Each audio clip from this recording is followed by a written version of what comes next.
Mae Krier, an original Rosie the Riveter, was born in 1926 in North Dakota.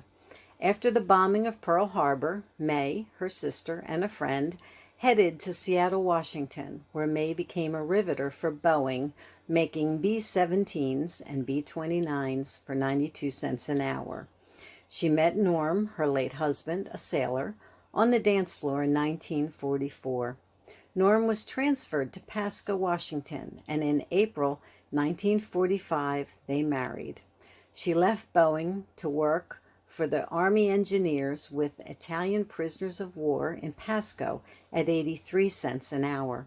Eventually they settled in Pennsylvania, where they raised their two children and where Mae still resides today.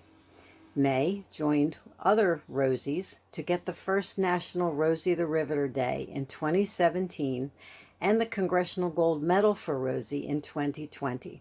During the pandemic, through her Facebook page, Honor Rosie, Mae, with the help of companies, groups, and individuals, made and mailed well over 6,000 red and white polka dot face masks. 5,000 went directly to her Honor Rosie followers.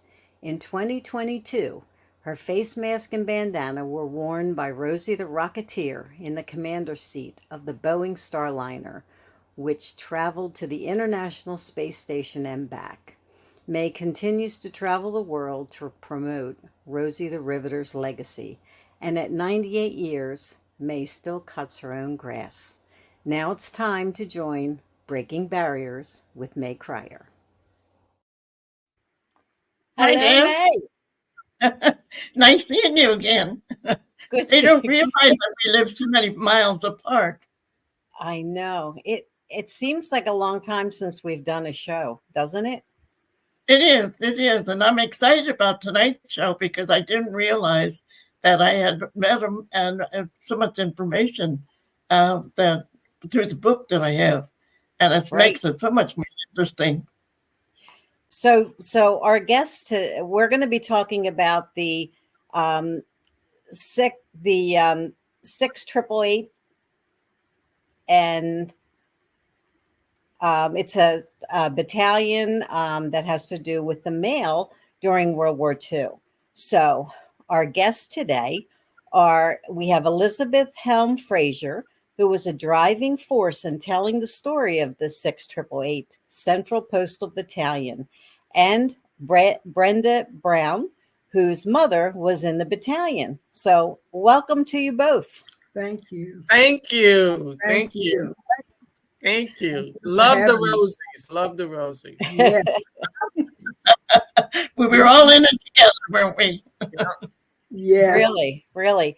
And we Just a don't know. shame that it was just a shame that we didn't know more about each other than what we did during World War II. You know, it's a shame that we didn't hear more about. I never knew anything about your mail up until recently, what you did with that mail and how you've traveled and, you know, the role you've played. And I'm so proud of what Charity did. She was a strong woman. Oh, yes, she was. Yeah. But don't feel bad, Mae. No, a lot of people didn't know. I know. And, you know, can I read the quote out of her book, the first quote out of her 15th chapter in this book? And this is what she said. I have opened a few doors, broken a few barriers, and I hope smoothed the way to some degree for the next generation. And I thought that was a really nice quote. Mm-hmm. Yeah. So And she really did pave the way for the next generations, didn't she?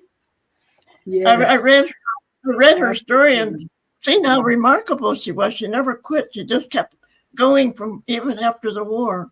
The industries of teaching, the jobs that she did was absolutely amazing. Yeah. Elizabeth, can you tell us who Charity was? And Brandy, can you put number 6 up? Because this is a statue of her. So tell us, Elizabeth, about Charity. Okay, well, that photo right there is called The Moment. And it is the moment that I paid homage to all of those who helped donate the $2, the $6, the $10, the $68 to help build a monument that a man by the name of Commander Carlton G. Philpott had a dream. He wanted to build this monument to dedicate to the women of the 6888 Central Postal Directory Battalion. Who were they?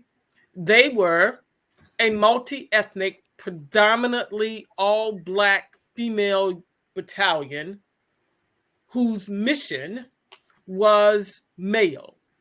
That was it. The 6888, as they Elizabeth, was that monument, where was that, Leavenworth?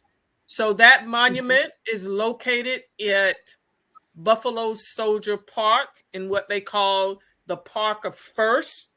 The Park of First has other monuments such as Henry Flipper, Colin Powell, General Colin Powell, General Roscoe Robinson, the 555th All-Black Parachute Unit, the Buffalo Soldier and Rider. And so we say when the 6888 arrived that the men are all in good company now. Okay? It is located at Fort Leavenworth, Kansas, which is about 40 minutes from Kansas City, Missouri. Brandy, would you put the first picture up and tell us about the mail, about what everyone went into? Okay, I am a retired Master Sergeant, U.S. Army. I came into the Army in 1981, which was way before social media. So really the only way that people communicated was through letters, cards, and telephone calls. Now go back to 1940. Most people did not have telephones. And of course, at that point, calling overseas would cost you a small fortune. Service members serving overseas was complaining about not being able to hear from their family members, and the Army Adjutant General brought it to leadership's attention because soldiers, service members, Army civilians serving overseas wanted to hear from their family because you cannot fight a war worried about your family in the States. And so the Adjutant General, the AG, went to leadership and said, we got to do something about this. We have a problem. Okay. The mail is not getting out to the service members. Service members were moving around in the European theater of operation almost weekly. Okay. So mail was being sent overseas and stored, in this case, in large aircraft hangars. So imagine an aircraft hangar, floor to ceiling, and it is stuffed with mail in mail bags. For over 2 years, mail was just put in these aircraft hangars. Now, there were other mail distribution centers in the European theater of operation, but they just could not keep up with the demand of getting the mail out to the service members. So Army leadership said, we need a unit whose only mission is mail.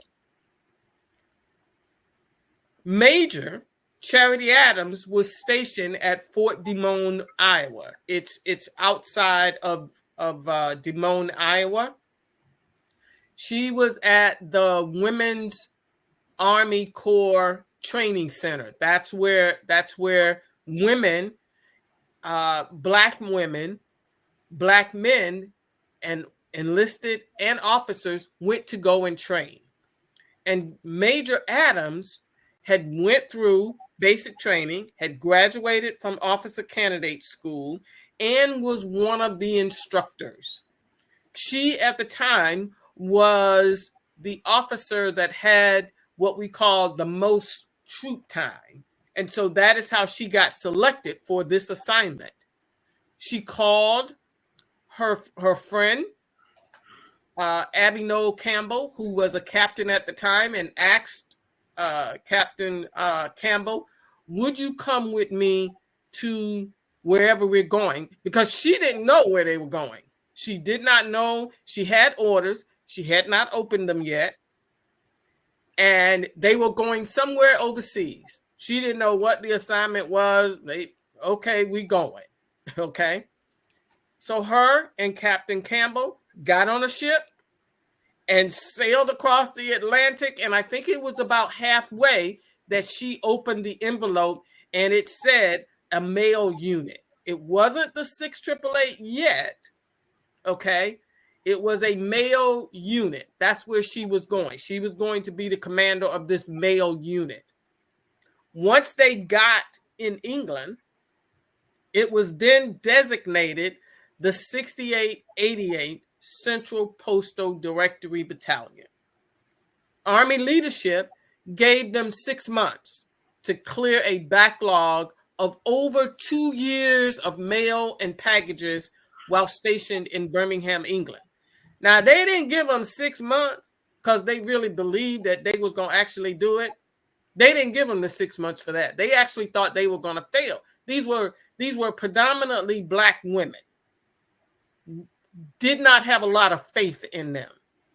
But their commander, Major Charity Adams, she, and it's some of the living 6888 members that I got to know said there was Army standards and then there was Major Adams standards. And her standards was way higher than the Army standards.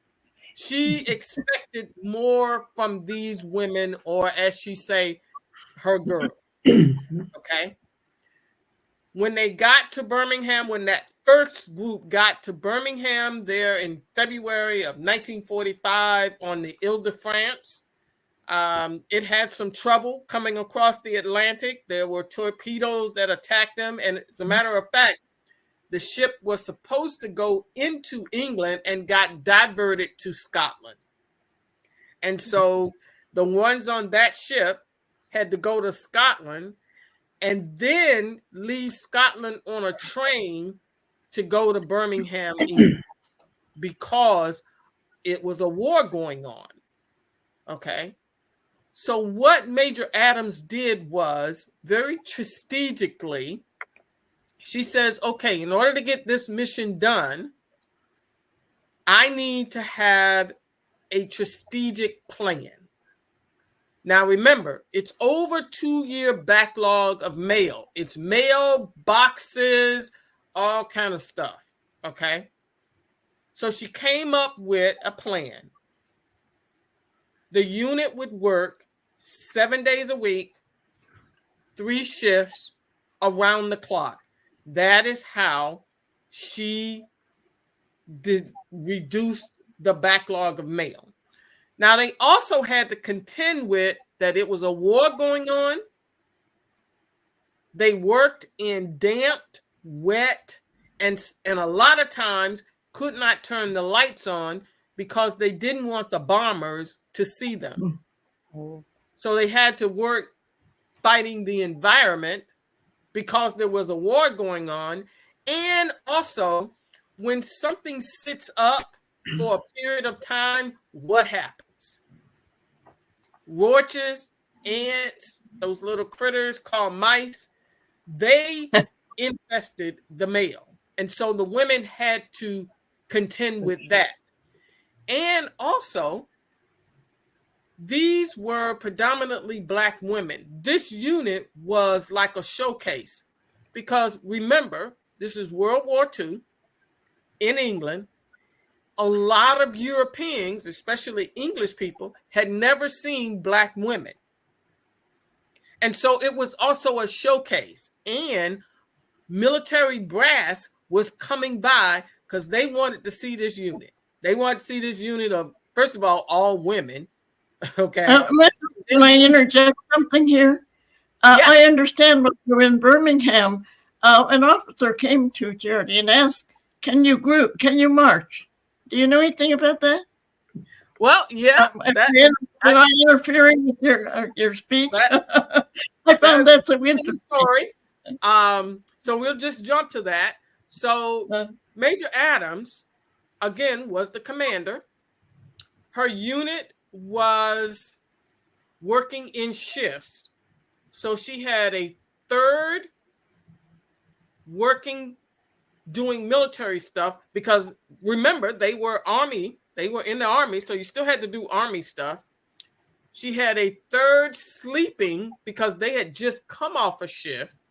And she had a third working the mail, getting the mail, reducing the mail backlog.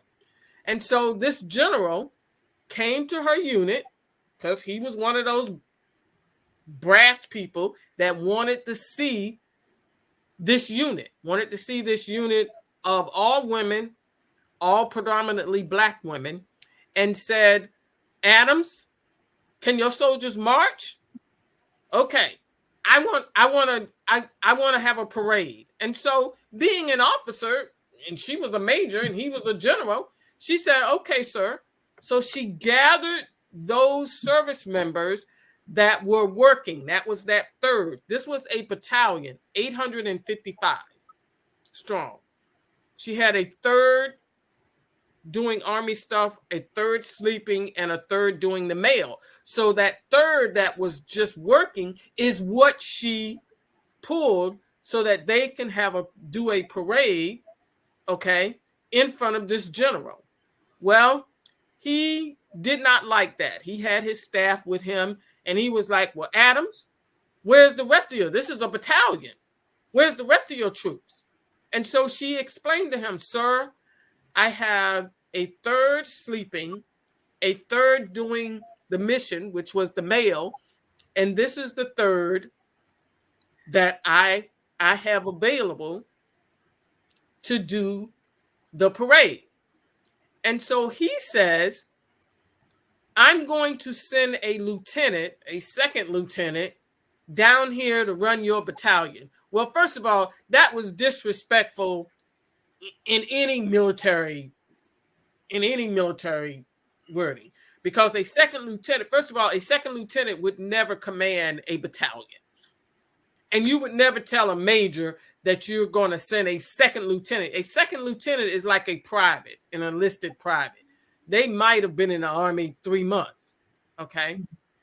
And so Charity again, Major Adams again, went to explain to him what was going on. And he says, I'm going to send this second lieutenant down here to show you, to have this lieutenant show you how to command.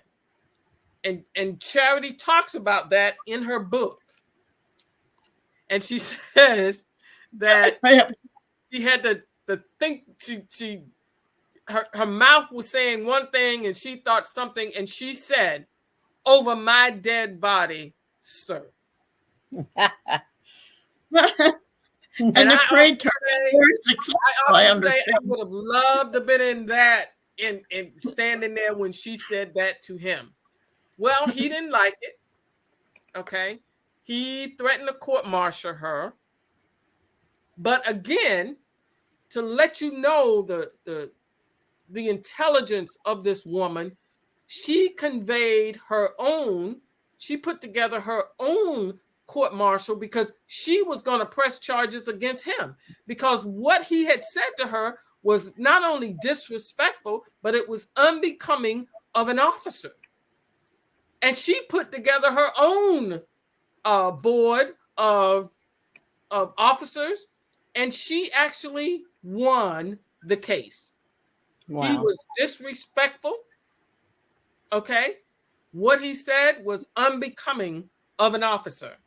And he realized that Major Adams, this little Black girl from South Carolina, had outwitted him. Okay. Can you tell us the name of her book in case people want to find it? So this is her book. Okay. One Woman's Army. One Woman's Army. It is by and her married name is Early. So it'll be Charity Adams Early. Okay. And all of these little places right here, those are my favorite places in the book. So I've read this book probably 10 times. I just finished it up in April, as a matter of fact. When was that written? So this one, I think she wrote it probably early, maybe the early 80s. Okay. Oh, exactly. But it is a great read. It is on Amazon. Okay. It is a great read for young adults to read. She goes in and she talks about her time before she came into the Army, as well as the times after she commanded the 6th AAA. She had such an extraordinary life. She married Dr. Early. When she got out of the service, they went to Switzerland because in America, the quota for Black doctors had been met. So Dr. Early had to go to Switzerland to study medicine. So while he was studying medicine, Charity was studying Latin and statistics. Okay. That's what she was studying. Okay. Dr. Early himself graduated from med school and came back to the States. They moved to Dayton, Ohio, and they made Dayton, Ohio their home. Their daughter Judith still lives there, and her son Stanley lives here in Prince George's County with me. Nice. Okay? And so it is so unique because when they talk about their mother, they're talking about Charity Adams Early, their mother. And when I'm talking about her, I'm talking about Lieutenant Colonel Charity Adams Early. And so it's a very unique conversation perspective that we both bring. Now, they knew that their mother was in the service. They just didn't know the importance of male because she had gotten out after she got out. After she got out of the service, she got married, and Stanley, she had kids and went on with her life. Okay. You didn't tell about her role in the wax. You didn't mention the wax. Brandy, put up picture 2, and that where we will see Brenda's mom. There's Really Brenda's well, mother. Yeah. That photo is called Inspecting the Troops. Is that your mother, Brenda? Yes, that's my mother. That's her mother. And That's my mama. that is Headquarters Company, which is the company that is the support company for the battalion. They had all of the drivers. They did all of the admin work. So that is Headquarters Company. And that is actually the photo that I always saw when I was in the military. I always saw that photo. And I kept saying, oh, that's the unit that I want to be in. And nobody knew anything about this unit. Nobody. Until I think it was about 1990, 1991. I was looking at the photo and I was like, oh, there they go. I'm going to be in that unit. And this guy finally told me, he said, I think that's a World War II unit. In fact, I'm pretty sure that it is. And so I went to a military encyclopedia, found the picture, and underneath it says, Major Adams inspecting black wax male. And that was it. Were most of those women, were they officers or were they privates? What was their rank of most of those women? Okay, so the battalion was 855. They had, I think it was 38 officers, and Charity was the commander. So she was the rankingest one in the battalion. Okay. She had a executive officer, and that was Captain Abby Noel Campbell. Each of the companies had a company commander. They had a company XO. As a matter of fact, one of the living 6888 members who lives out in Mesa, Arizona, Mrs. Fanny Griffin McClendon, was a lieutenant in the 6888, and she was the XO for Delta Company 6888. They had a medical officer, they had a publicity officer. Okay. So what Charity is doing right now, Charity is inspecting the troops, and all of those are enlisted personnel. Brandy, want to put the third picture? This is another one that shows Brenda's mom. Brenda. Now, were these pictures, were these in the UK? Yes, this was in Paris. This was the last wave to leave, coming back to the States. And I learned that from reading Professor Brenda Moore's book some years ago. So they were the last group to come back to the state, which they came back with Major Charity Adams and Captain Noel. Okay, Brandy, want to put up 4, and then let us take a look at that, and then 5. This is your mom, Willie Bell Irvin Partridge. She's beautiful. Thank you so much. Thank you. Beautiful. Absolutely. And how long was she in this battalion? Well, she enlisted in the military July 19th, 1944. Mm-hmm. And she went to Des Moines, Iowa for her basic training. Now, I didn't know all of this. I knew my mother was in the WAC. I always knew that from watching her photo on the mantle at home as a child. But I didn't know the significance of her service. But she left there, and she went to, I guess, cook and baking school. She was a chef, a cook, or whatever she was. She was one of the greatest cooks in the world, as far as I'm concerned. But she also had to deal with the mail. So I'm assuming that they had several jobs. But from there, she was handpicked. From reading Major Adams' book, the group that she picked, they were handpicked from the creme de la creme. So they took the best of the best and formed this group. And I was just so proud when I read that in Major Adams' book. I cried. It was so heart touching. Yeah. How old was she in that picture, Brenda? She was 21 when she joined. So she joined, and she had just turned 21 that June when she joined. So she was there until the end, which was February 1946. So she had right at 22, 23. Mm-hmm. Very pretty, very pretty. Mm-hmm. Very brave. I didn't inherit any of her bravery. One of the quotes that I read in the book that I have is one of the officers, she was due, this is Charity now, she was due for, they wanted to give her, I forget what the raise was or what she was going to raise her, she was going to go up in her military ranks.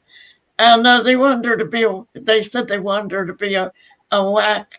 But she said, I don't want to be a black WAC. I want to be a WAC, period. And I thought that was impressive. Yeah. So at first, it was the Women's Army Auxiliary Corps, the WAAC. Okay. They could come into the service, but they did not have military status. Are you talking about the West? We're talking about the WAAC. Yeah. Oh, CAAC. No. The WAAC. They could come into the service, but they did not have military status. And so, under the influence of First Lady Eleanor Roosevelt and Dr. Mary McLeod Bethune, they influenced President Roosevelt to sign into law the Women's Army Corps, the WAC, the WAC. This gave all women military status, okay, that they would be eligible for rank, equal pay. They would have veterans benefits when they chose to leave the military. That is the significant difference between the WAAC and the WAC. The WACs, they got full privilege, same privilege as the men. Okay. So was That the applied to the waves too. The waves and the WACs were very popular during the war. That applied Yes. to them too. It didn't Yeah. apply to the women flyers. They were civil service, and when they passed away, when they passed away, the government didn't even give them a flag for their burial. We fought hard to get them buried in Arlington. Now, Harmon, I think, was the first to be buried in Arlington, and she was one of the women. Yeah, the WAC was signed into law on July 1st, 1943. Wasn't Eleanor Roosevelt amazing? By President Roosevelt. Mm-hmm. Yeah, I said, wasn't she an amazing woman? Oh yeah, yeah. She was. The women had women who were bold fighting for them. They had First Lady Eleanor Roosevelt, and they had Dr. Mary McLeod Bethune. She was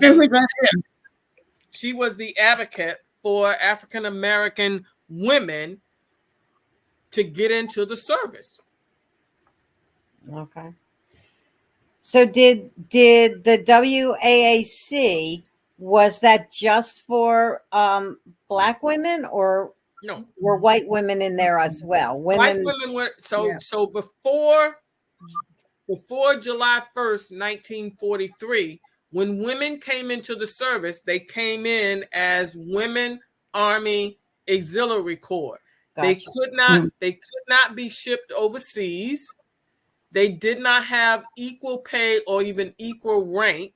Mm-hmm. And when they got out of the service, they did not have veteran status. Okay. When President Roosevelt signed the law July 1st of 1943, changed it to the Women's Army Corps, the women all had the same rights as the men serving. Okay, in the Army. If you was a woman in the Army, you switched from the WAAC to the WAC, and you got full rights, full privileges, same as the men. So why did women want to join the Army during a time when their own country didn't treat them as equal? Was it patriotism? Was it a job? I'm gonna let Brenda answer that. Okay, well, I can only speak for my mother and her reasoning for joining. She wanted to attend college. She wanted to be a nurse, the first in her family. That was her dream. She and her best friend, Margaret, they both wanted to be the first nurses. And they made plans, she and her best friend, to attend Tuskegee. That was her college of choice. That was her dream. But she had one sister that was older, I believe maybe just a year in their age. But that particular sister ended up going to college in Atlanta. So she didn't want to go at first, but her boyfriend was either drafted or he joined the war. And so her sister decided at this point, since there was not going to be a wedding, she would go off to college, and they sent her to Atlanta to Spelman. That was all the money that my grandparents, I'm sure, had, other than enough to just feed. There were 10 of them. So with that being said, my mother came up right behind her, and her dream was shattered because her sister had really taken, the money needed to keep the sister in school. My mother she worked in the fields alongside her parents. She did domestic work. She did everything she thought she could in her power to make this money to send herself to college.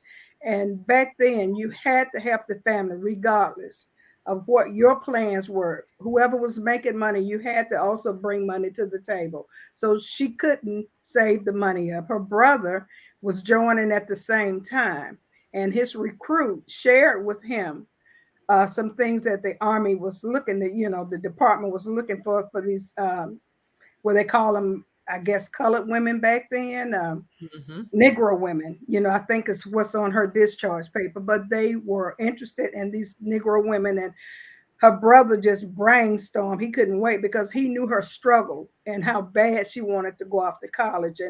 And she learned that they would pay, the military would pay for, her education once her services had been complete, and she would have benefits like Liz spoke of, these benefits, applied to the WAC. And so she was just over the moon with that idea, but she kept it a secret from her parents. But she ended up joining the service because that was her way of getting a free education. And she was able to use her GI Bill later on and become a dietitian through corresponding courses. And, just she was able to buy her first home. So she was really blessed in the area. But that was her reasoning for joining, because she got the news from her brother, and she didn't see any other way to get her out of the deep South and to have a better life. And also she took care of her parents, she and my uncle. So you said you read a lot about your mom in the book. So I'm assuming the women didn't talk about their experiences like the men didn't, like Mae. Everybody just did what they did. Yes. They didn't think it was a big deal. And is that how your mom was too? My mother was very quiet. In a way, she had her quiet moments. She shared the stories that she wanted me to hear about, and my other siblings. But her brother, who they were both overseas together, shared everything. He was just the opposite. He told the good, the bad, and the ugly. And my mother shied away. She lost one of her best friends from basic training over in the Jeep accident that there was 3 that died overseas, and one of those ladies was her best friend from basic training. So she really shared what she wanted us to know. She didn't go into details. I got a lot of my stories that will be in my book soon from my uncle, because he shared everything about how they were almost killed, which I read all of this. I was able to gain all of this information through reading Major Charity Adams' book and Professor Brenda Moore's book, because everything that my uncle, right, that's the book, everything that my uncle shared with us as kids, like, the Germans, U-boats, your mom lost her life several times over, while going overseas. And I was like, wow, she never really shared that. She just was sad about her friend when she brought that up. But there were times that they really had a hard time. They really were blessed to come back with their lives, and not being such a tragedy, because they were in harm's way. They really were. No, do you know anything about this book? So that book is by my good friend. Okay. Are you friends with Mary? Yeah, I'm with Mary Ida, and if you go to page 272, go to page 272, you'll see somebody there you might know. Go to page 272. Was on a book tour with Mary a couple of times, because she wrote about not only the 688, but she wrote about all of the women that were in World War II. Really great book. Did you find 272? Well, yeah. We spent the evening with her. She went with us to the Norwegian embassy that night too. And Okay. She was a monitor of our program during the day at the American Veterans Association. Yeah. She had her roses. Yeah. I thought she was very interesting. So did you go to page 272? Yep, there's where the monument is. That picture is me touching the monument. That's me. That's it. That's I me. can't get. Yeah, that's me. That's that picture. I found this so interesting because I had read it before, but I didn't know until you were coming on. So I looked upon the chapter that your story was in, and we knew so little about what you were doing. I mean, it's hard to think that male. Like Brenda said, most of the women did not talk about their service after they got out, because like the Rosies, they did what they did, and then they went on with life. Yeah. Okay. Was that you, Elizabeth, that I met that night at that Veterans Affair in Washington? Yep, that was you? me. I remember who I had met. We were Yep. so involved with our own congressional gold medal that, you Yep. know, it's just so hard, our heads just spun. And this year we finally... I told you that. I told you that the 6888, they finally got the congressional gold medal. We haven't had the ceremony yet. But we do have the president. It's beautiful. And now, Elizabeth, I was the one that was accepted the congressional gold medal for this millions of That's such an honor. But you know, I've worked for 40 or 50 years to get it. You don't get these kind of without a lot of work. You deserve a lot of work. A lot of work. So and you know what's so important is so many women didn't realize that they fell under that umbrella as a Rosie because they figured if they didn't put rivets in a plane or weld on a battleship, they weren't a Rosie. They didn't realize that. We couldn't have got that plane off the ground had it not been for what they did. So they just didn't realize that. It took me a lot of years, you know, just getting in touch with different ones to make them realize your role was just as important as mine. Yeah. So I have a question before because we want to talk to you about the Congressional Gold Medal, but how long was the 6888 in active duty? So February 45 to March of 46. Okay. That's a lot of men. Is that how long your mom served, Brenda? Is that how long your mom was in? Yes, ma'am. She was there from the whole tour. She was one of the first group to go over, as Liz said. They were the headquarter group. So she was one of the first in that first group to go over and one of the last to come back home. One of the things that fascinated me was when they told in this book before you even landed that you were being shelled on the ship that you were coming over on. Yes, it was the Ile de France. Is the first ship that left New York Harbor, February 1945, and that was that ship. That was the first group. Brenda's mother was on there. Several of the women that I knew, they were on that ship, and in the middle of the Atlantic, there were German U-boats. Yes. And they were firing torpedoes. Yes. And so the Ile de France was deferred to Scotland. So instead of coming into England, they had to go into Scotland. I didn't know that. Take a train into England. And then take a train back to Birmingham, England. Yeah. Well, how long did you stay in Birmingham? How long were you in Birmingham? That's where you began having all of these mail bags, right?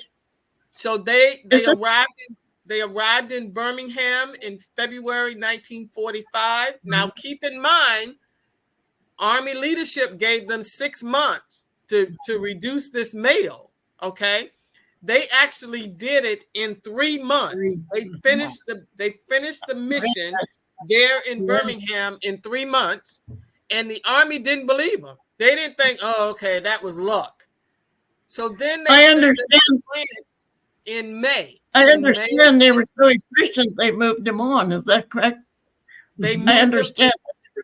They went to Rion, France, just outside of Paris. They went there with the same mission, reduce the backlog. Now, remember, the war is coming to an end now, okay? Same mission, reduce the backlog. They gave them 6 months. What did they do? They did it again in 3 months. Wow. And so then the unit was moved from Rion, France to Paris, France. And that was when the unit started going back. Everybody was going back to the States. And so this unit kind of was like the last people to go. Okay. It wasn't really important for Black women to leave. Okay. Was that your mother too then, Brenda? Was she part of that group? Yes, ma'am. She was there. That's the last group that was coming back to the States. And so that had to been Paris. That was the last station. And I remember as a young child hearing my mother, she would always brag about Paris. And this is what threw me as an adult. I never heard England. I never heard Scotland. I only overseas and Paris. So my mother always bragged about Paris and how they lived like queens and lived in hotels. And I'm thinking she's telling me some real good fairy tale stories because I was a child and I could not fathom in my mind this place called Paris. It sounded too good to be true. But she had a love affair with Paris, and it was all true. Now I know. Well, what you're saying there, I think, is true. When I was in Normandy for the 75th celebration, there was many American Indians there. They said they're treated better in France than they are in our own country. Yes. Yeah. Yes, my mother said that the Frenchmen and everyone, the English people, everyone was so nice. She even said that they had meals and which is true. I've read it. I've read it in the books that was written. They went to these homes. They were invited in for meals and tea.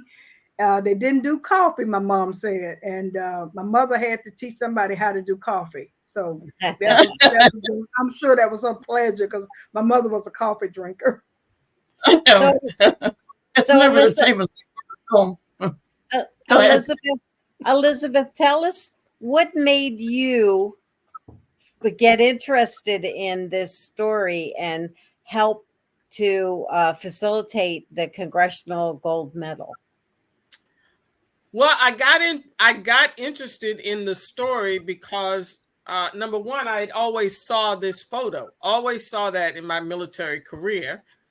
And then, like I said, early 90s, I found that little like 4x6 photo, and all it said was Major Adams inspecting black wax and mail. Fast forward to January 2002, I was back in the States, and I learned about the death of Charity Adams. And that's when one of the ladies gave me that book, One Woman's Army. And it was the kind of book where you start reading and you literally don't put it down. Okay. And then I was like, well, how come nobody knows about this? Okay. Well, fast forward to January 2018, that same lady handed me a flyer and said, oh, Elizabeth, here, this is what you do. And it was donate to help build a monument for the 688 Central Postal Directory Battalion, no mail, low morale. Contact Commander Carlton Philpott. Now, let me tell you about Mr. Philpott. Do not ever send him a letter with a donation and say, how can I help? Because he is going to call you. Okay. So I get that. He called me because I sent my money. Because first of all, I already thought they had a monument. Okay. Sent my money and said, oh, I live in Laurel, Maryland. How can I help? So he called me and he says, there's a Colonel Edna Cummings lives in Laurel too. You two can be the East Coast 6888 team, monument team. And we needed to raise, because he had about $25,000 already, and he needed about $65,000 to get this monument built. So from February 1st, Edna and I met. From February 1st to May, Edna and I went on like a blitz here in the Washington, D.C. area. We went to all of the libraries, the PXs. We were on the radios, okay? We were at all kind of events. Any veteran event, we was there, okay?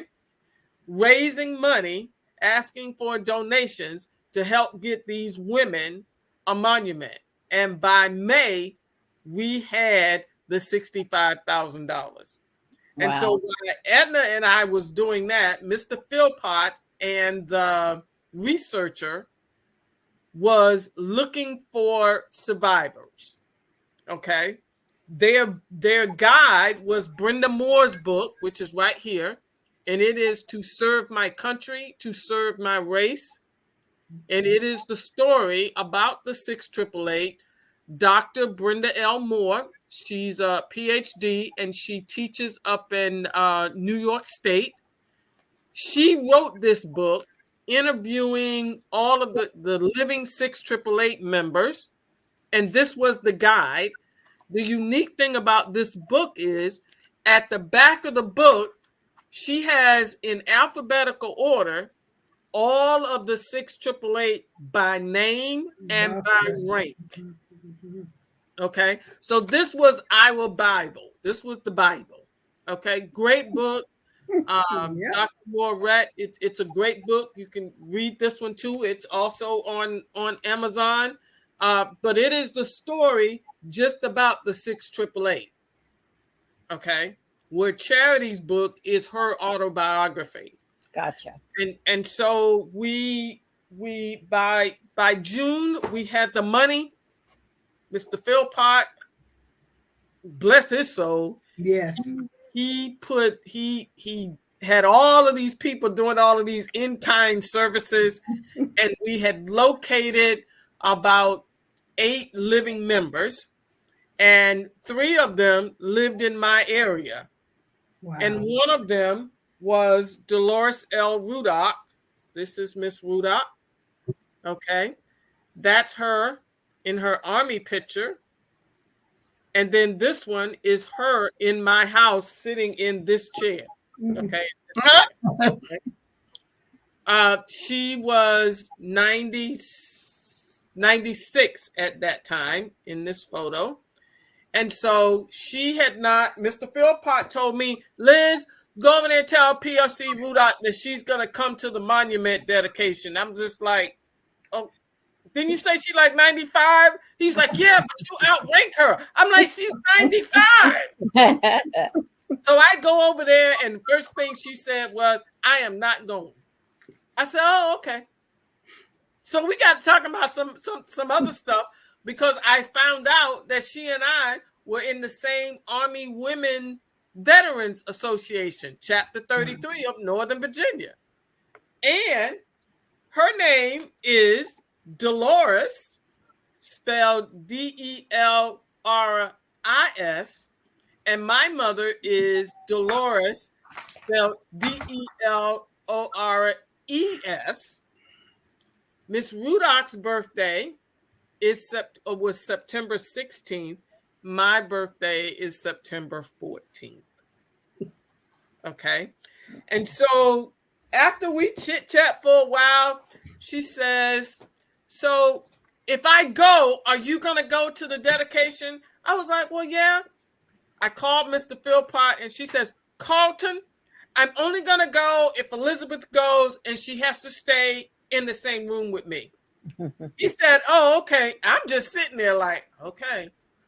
And so she and I get on the plane together, and she had not been on an airplane in 40 years. Wow. Okay. So going through TSA was kind of tricky, because she didn't like that idea that she had to take her coat off and her shoes off because they hadn't changed the rules yet. She was like, well, I got to get undressed to go through here. Well, no, we just got to take the shoes off. And so finally, one of the guards, because I had told them, I said, this is a veteran. We're going out to a dedication. He was like, just go on through. Let her go on through. Okay. And so we get out there, and it was her and 4 other members. And these women had not seen each other in 70 years. Wow. 70 years. So it was Miss Rudock. It was Miss Barker Johnson from North Carolina. It was Miss Campbell, who also lived in the area here. It was Mrs. King, and the youngest of them, who lives up in Milwaukee, was Miss Roberts. Miss Roberts is 100, and she is the youngest of the living the 6888 members. But all 5 of them were at that dedication along with Brenda. Brenda was out there in November. It was November 29th of 2018. So Is Is that how you led to the Congressional Gold Medal?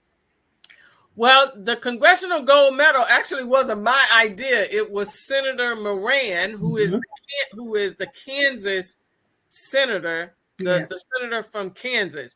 It was actually his idea because he was the guest speaker at that dedication back in November. And he did two things. First of all, he says, I think this group deserves a Congressional Gold Medal. We need to make that happen. Okay. Now we ain't know nothing about no Congressional Gold Medal. I didn't even know what it was. I thought he was talking about the Olympic Gold Medal. I didn't know what it was either when they told me you were going to work for. Yeah.